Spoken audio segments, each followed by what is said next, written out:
This is the consequences of World War II, Part 1. We're going to break this up into two different sections. So overall, Europe had been destroyed by war. Two results: homeless people were all over every country in Europe, and infrastructures were destroyed. So these are factories, buildings, roads, basic parts of countries that make the economy run. You can't ship goods without roads, can't make goods without factories. So this was devastating to all of Europe. So the U.S. Secretary of State George Marshall came up with a rebuilding plan for Western Europe, and they called it the Marshall Plan. And this was the plan to get the United States to give $13 billion to Western Europe. And in 2012, that would, with inflation, that would be roughly around $135 billion. That is a ton of money that the U.S. is just giving away to people. Probably not the best idea, but we wanted to make sure that Europe was rebuilt and communism was not spreading to help aid us. Specifically in the United Kingdom, they were struggling because most of their production economically was based on war production. 55% of it was towards war, and they were spending 437 million lira just on U.S. military alone in something we call the Lend-Lease Act. Basically, they were giving us all kinds of money to use our aircrafts and other military vehicles. So they were spending a lot of money unnecessarily on war. Because of this, all other production was halted, and we ended up seeing that they were giving out bread rations to their people. That's how bad things were in the United Kingdom. The Soviet Union lost a huge part of their population. They lost 40 million people in this war. And it wasn't until 30 years later that they actually built up their population again. It was very difficult for them to recover because 25% of their capital resources had been destroyed as well, as we talked about infrastructure, roads, buildings, things like that. So their economy was greatly devastated. So with the Marshall Plan, the United States was offering money to the Soviet Union, and they said, "Yet we don't want your money, United States." So what they were looking for a handout from us. They didn't want our help.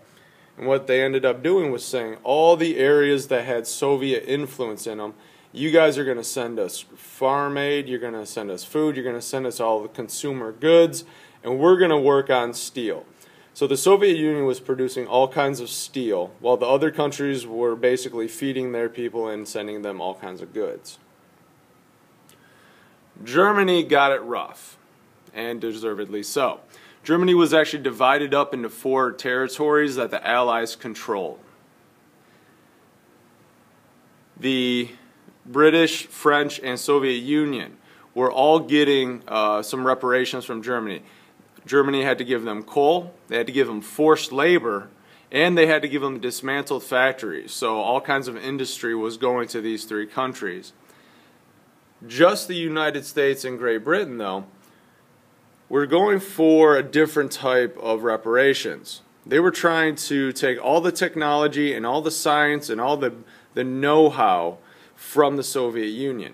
The Soviet Union is known for their scientists, and the United States wanted all their know-how.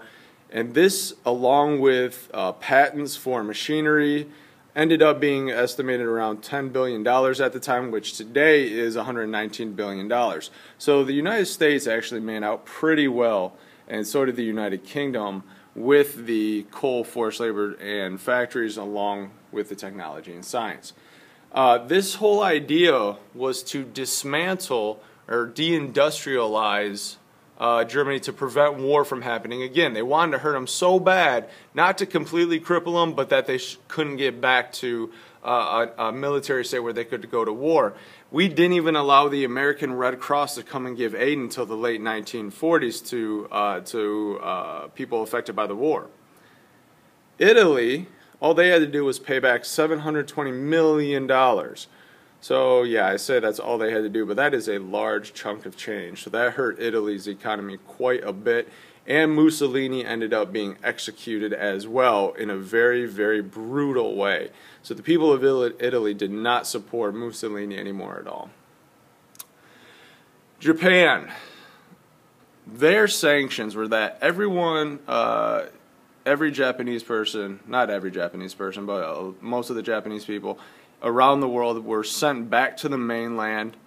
The United States set up shop in Okinawa. They set up a military base there, and those bases are still there to today. But a lasting effect that is not a political kind of sanction, but a direct result from a decision that President Truman made to drop the bomb, was the hibakusha. The hibakusha are people who were affected by the radiation from the dropping of the bomb. In Hiroshima, there were 270,000. In Nagasaki, 150,000 people that were affected just from radiation. They survived the blast, but in some way they developed some kind of radiation-related problem.